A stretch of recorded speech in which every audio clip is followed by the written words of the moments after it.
Halo anak-anak hebat dan cerdas, dimanapun kalian berada. Kita bertemu lagi dalam channel Kata Indah. Masih melanjutkan pembahasan sebelumnya tentang fabel. Pembahasan kali ini adalah jenis dan unsur fabel. Jenis fabel dari segi paparan watak tokohnya terbagi dua, yaitu fabel alami dan fabel adaptasi. Fabel alami adalah fabel yang menyandarkan sifat-sifat tokoh sesuai dengan karakter aslinya. Contoh, kura-kura berwatak lamban, singa berwatak buas dan ganas, dan ular berwatak licik. Sedangkan fabel adaptasi adalah fabel yang menyandarkan sifat-sifat tokoh berbeda dengan aslinya. Fabel ini memberikan watak tokoh dengan mengubah watak aslinya pada dunia nyata dan menggunakan tempat-tempat lain sebagai latar.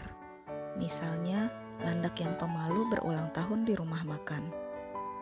Jenis fabel dari segi kemunculan pesan juga terbagi dua, yaitu fabel dengan koda dan fabel dengan tanpa koda.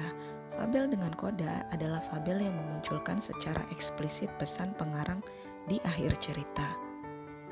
Sedangkan fabel tanpa koda adalah fabel yang tidak memunculkan secara eksplisit pesan pengarang di akhir cerita, sehingga pembaca harus menyimpulkannya sendiri. Unsur fabel.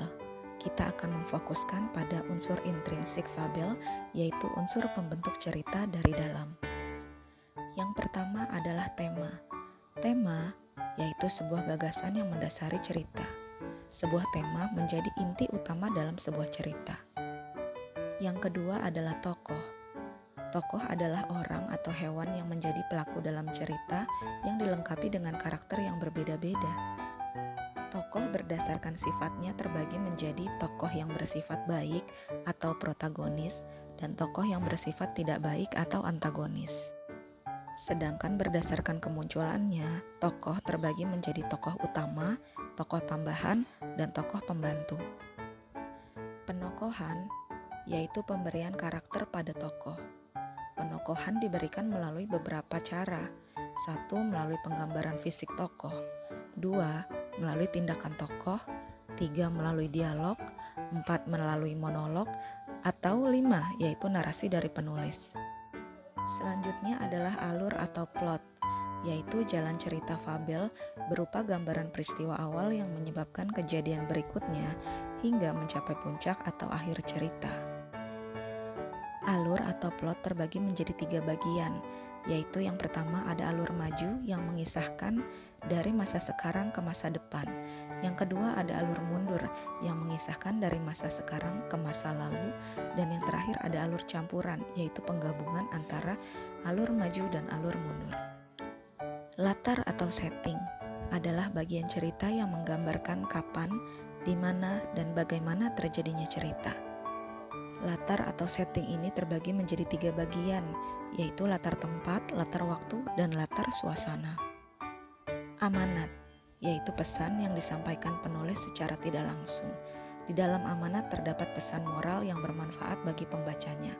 Amanat bisa didapatkan secara tersirat maupun tersurat. Cara penceritaan fabel. Cara penceritaan fabel menggunakan sudut pandang yang berbeda. Ada yang menggunakan sudut pandang akuan, berarti menggunakan sudut pandang orang pertama, seperti aku atau saya. Yang kedua, sudut pandang diaan, yaitu menggunakan sudut pandang orang ketiga, seperti dia, ia, atau nama tokoh. Bagaimana cara menceritakan isi fabel? Ternyata ada beberapa hal yang perlu diamati. 1. Kelancaran penceritaan. 2. Ketepatan isi dengan yang dibaca. 3. Intonasi dan kejelasan lafal. 4. Kekompakan. Dan 5. Kepercayaan diri. Demikian pembahasan untuk materi kali ini. Semoga bermanfaat untuk kalian. Jangan lupa subscribe ya. Dan sampai bertemu dalam pembahasan materi lainnya di channel Kata Indah.